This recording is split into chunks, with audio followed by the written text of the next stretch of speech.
Hi అండి, నేను మీ రాజారెడ్డి. ఈ మొక్కకి మనం తలలు కట్ చేస్తున్నామండి.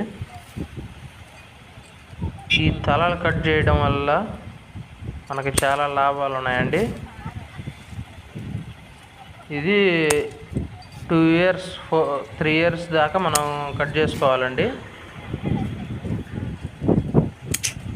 మనకి మొదలు అనేది ఊరడానికి, అదేవిధంగా మనం గినుపు పై భాగాన కట్ చేసుకోవాలండి. కరెక్ట్గా కట్ చేసుకోవాలండి మనం, లేకపోతే సైడ్ బ్రాంచెస్ మనకి రావండి. కరెక్ట్గా ఆ గినుపు పైన కట్ చేసినట్లయితే సైడ్ బ్రాంచెస్ మనకి వస్తాయి. చెట్టు అనేది గ్రోత్ బాగా అవుతుంది. కావాల్సిన వారు ఈ స్క్రీన్ మీద కనపడుతున్న నెంబర్కి మీరు కాల్ చేయవచ్చండి. Thank you.